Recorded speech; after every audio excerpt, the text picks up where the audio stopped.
when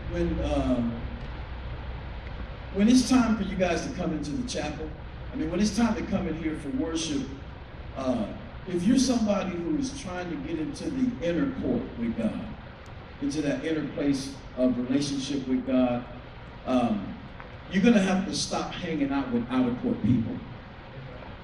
You hear me? I've been around Teen Challenge a long time, and I know what happens when it's chapel time, and I know what happens when it's worship time. You know, I was at a church the other night, and they said, check your row. They said, look down your row and see who's sitting next to you. And if you're a worshiper, next time you come in, make sure you're sitting on the row where the worshipers are. And stop sitting on the row with people who don't choose to worship because they're mad at their family. Come on, you're mad at God. God didn't do anything. God saved your life. That's why you're here. But you're mad at God. You're upset with your girlfriend because you heard she's with you. You're upset with your wife because, I mean, you're upset about all these things. And here's the crazy thing. When you and I were out there smoking, toking, and boking, we didn't care about none of them. But all of a sudden that we're clean, now we're all careful. Come on, I've been there, so I don't know about y'all. I've been there. I've been in the crack. I wasn't thinking about my mama. I wasn't thinking about I got 10 kids. I wasn't thinking about none of them when I was high. None. Zero of them. I just wanted to know who had some money. We can go get another one because I know where it's at. Come on, I wasn't thinking about none of that stuff. But when you listen, when you start getting and you know, Mr. Hendley is right, man. When you get to that place where you're trying to do the right thing, he is subtle. All of a sudden you're here, and now you're worrying about stuff you didn't care a flip about it when you were out there. And if you get back out there right now, not ready, sooner or later, give you 6 months, you still won't care about it again. And you're worrying about it now, letting it eat at you. Stop letting that stuff eat at you and become a worshiper, man. God has you in this place to build an intimate relationship with him. He loved you enough to get you here. He loved you enough to get you here. Don't let somebody who's here trying to be an outer court worshiper, an outer court, they don't never want to come into the intimate place. Come on, they sit by you, they hang with you, you talk in the dorm, but when you get down here to worship, when God's dealing with you and you get down here to worship, they never come because they're not interested in that. That's not what they want. They just want to be here until they get ready to leave, or until somebody says it's okay to come home. Stop hanging with people like that, man. If you're trying to be have an intimate relationship with God, get your intimate relationship with God on, and excuse the word, screw them.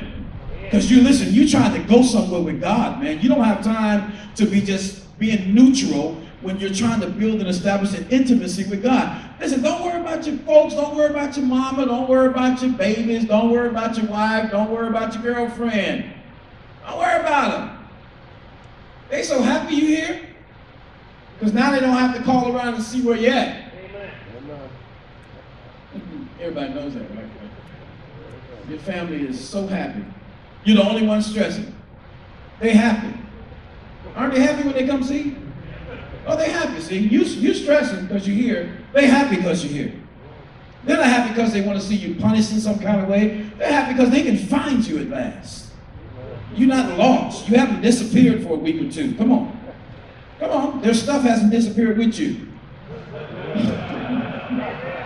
They're happy their stuff's staying in the house now. But don't let the enemy subtly stress you out, man, about stuff, listen, that God is taking care of for you. I guarantee you, if you get your praise on, what Mr. Hendley is absolutely true. If you get your praise on, man, everything you need, including the care for your family and everything else, comes with him inhabiting your praise, and he'll take care of all that stuff for you. But see, if you hesitate to get your praise on because you're trying to be all hard, this ain't the time to be hard. You wasn't hard on the street. Amen.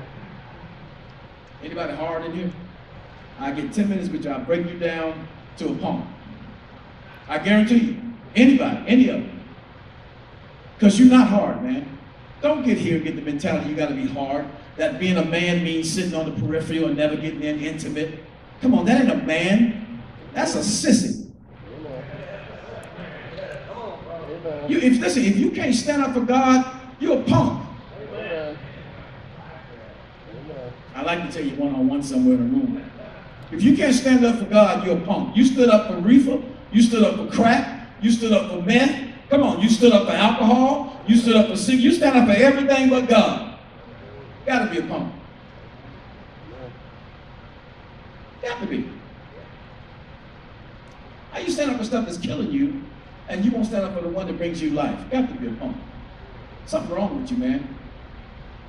And listen, guys, don't hang out with guys around here like that.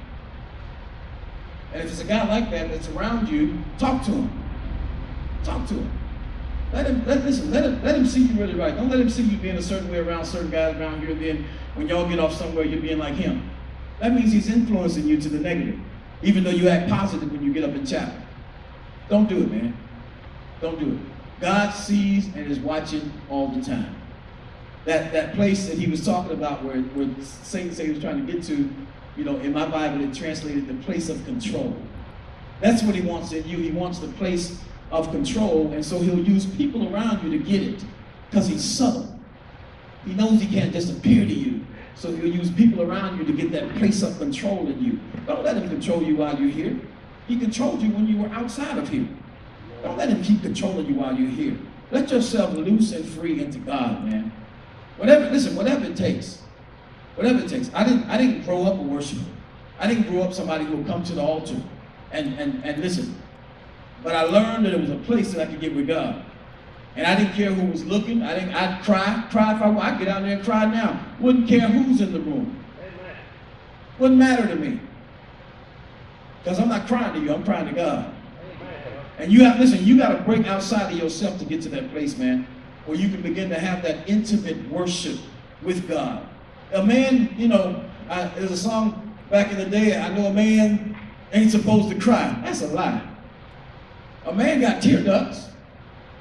We just don't cry. Because we think that's weak. No, you letting stuff build up that's going to kill you. You need to cry. And then we'll get off under our, come on, put the cover over your head at night. You'll be crying in your bed, huh? That's weak, man.